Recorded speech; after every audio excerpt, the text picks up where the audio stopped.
एक घर में 3 भाई और एक बहन थी। बड़ा और छोटा पढ़ने में बहुत तेज थे।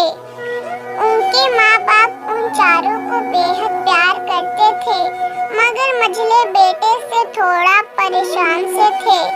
बड़ा बेटा पढ़ लिख कर डॉक्टर बन गया, छोटा भी पढ़ लिख कर इंजीनियर बन गया, मगर मझला बिल्कुल आवारा और गंवार बन के ही रह गया। सबकी शादी हो गई। बहन और मझले को छोड़ दोनों भाइयों ने लव मैरिज की थी। बहन की शादी भी अच्छे घराने में हुई थी। आखिर भाई सब डॉक्टर इंजीनियर जो थे। अब मझले को कोई लड़की नहीं मिल रही थी। बाप भी परेशान, माँ भी। बहन जब भी मायके आती सबसे पहले छोटे भाई और बड़े भैया से मिलती, मगर मझले से कम ही मिलती थी, क्योंकि वह ना तो कुछ दे सकता था और ना ही वह जल्दी घर पे मिलता था। वैसे वह दिहाड़ी मजदूरी करता था, पढ़ नहीं सका तो नौकरी कौन देता। मझले की शादी किए बिना बाप गुजर गए। माँ ने सोचा कहीं अब बंटवारे की बात ना निकले, इसीलिए अपने ही गांव से एक सीधी सादी लड़की से मझले की शादी करवा दी। शादी होते ही ना जाने क्या हुआ कि मझला बड़े लगन से काम करने लगा। दोस्तों ने कहा, ए रामू आज अड्डे पे आना। रामू, आज नहीं फिर कभी। दोस्त, अरे तू शादी के बाद तो जैसे बीवी का गुलाम ही हो गया है। रामू, अरे ऐसी बात नहीं, कल मैं अकेला एक पेट था तो अपने रोटी के हिस्से कमा लेता था, अब 2 पेट हैं, आजकल और होगा। घर वाले नालायक कहते थे मेरे लिए चलता है, मगर मेरी पत्नी मुझे कभी नालायक कहे तो मेरी मर्दानगी पर एक भद्दा गाली है, क्योंकि एक पत्नी के लिए उसका पति उसका घमंड, इज्जत और उम्मीद होता है।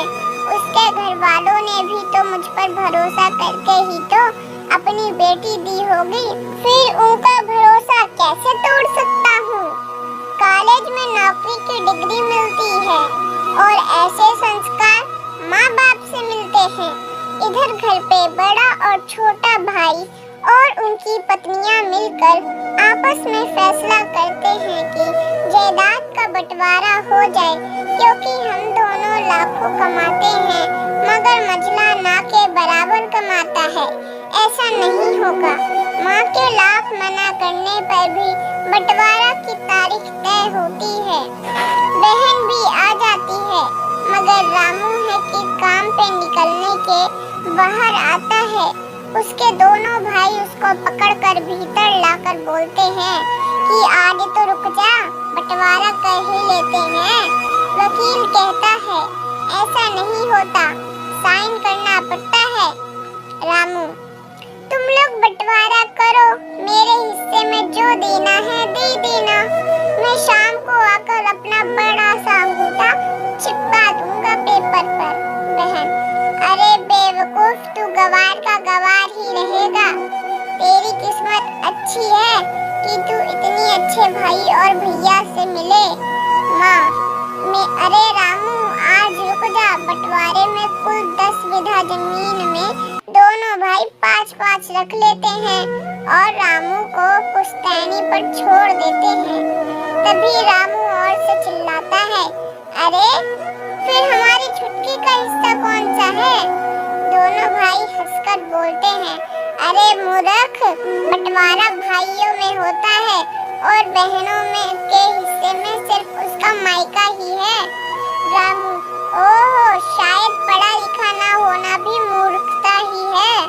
ठीक है, आप दोनों ऐसा करो, मेरे हिस्से की वसीयत मेरी बहन छुटकी के नाम कर दो। दोनों भाई चकित होकर बोलते हैं, और तू।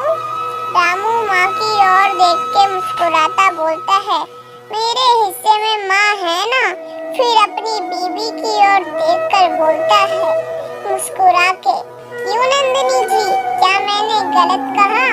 नंदिनी नंदिनी अपनी सास से लिपट कर कहती है, इससे बड़ी वसीयत क्या होगी मेरे लिए कि मुझे माँ जैसी सासू मिली और बाप जैसा ख्याल रखने वाला पति।